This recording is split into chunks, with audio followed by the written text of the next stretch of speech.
மார்கழி திங்கள் மதிநிறைந்த நன்னாளால் நீராடப் போதுவீர் போதுமினோ நேரிழையீர் சீர்மல்கும் மாய்ப்பாடிச் செல்வ சிறுமீர்காள் கூர்வேல் கொடுந்தொழிலன் நந்தகோபன் குமரன் ஏரார்ந்த கன்னி யசோத இளஞ்சிங்கம் கார்மேனி செங்கன் கதிர்மதியம் போல்முகத்தான் நாராயணனே நமக்கே பறை தருவான் பாரோர் புகழ படிந்தேலோர் எம்பாவாய்.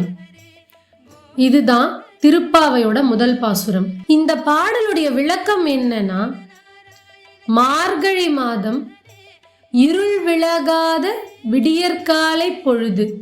இந்த விடியற்காலை பொழுதுல ஆயர்பாடியில் இருக்கக்கூடிய சிறுமிகள் எல்லாரும் வாங்க, நம்ம இன்னைக்கு சீக்கிரமா நீராட போகலாம்.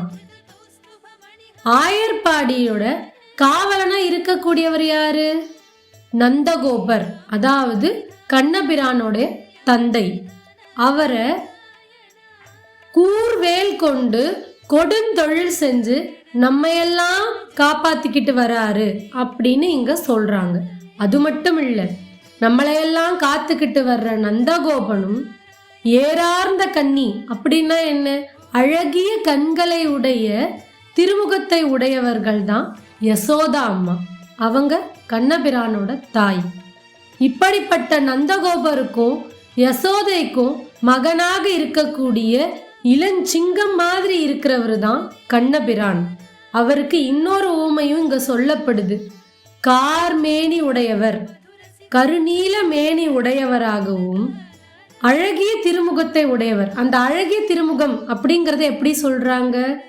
முழுமதியும் சூரியனும் ஒத்த பிரகாசத்தை உடைய கண்ணபிரான். அவரு நாராயணனோட இன்னொரு ரூபம். இவ்வளவு சிறப்புகள் உடைய கண்ணபிரானு புகழை நம்ம எல்லாரும் போற்றி பாடணும்னா அவர் நமக்காக அருள் செய்ய காத்து கொண்டிருக்கிறாரு. அதனால எல்லாரும் வாங்க அப்படின்னு ஆண்டாள் நாச்சியார் நம்ம எல்லாரையும் அழைக்கிறாங்க. இதுதான் முதல் பாசுரத்தினுடைய விளக்கம். அடுத்த பதிவில் அடுத்த பாசுரத்தை பற்றியும் அதன் விளக்கத்தை பற்றியும் பார்ப்போம். சேனலை சப்ஸ்கிரைப் பண்ணி வச்சுக்கோங்க. நன்றியுடன் சௌந்தர்யா கபிலன்.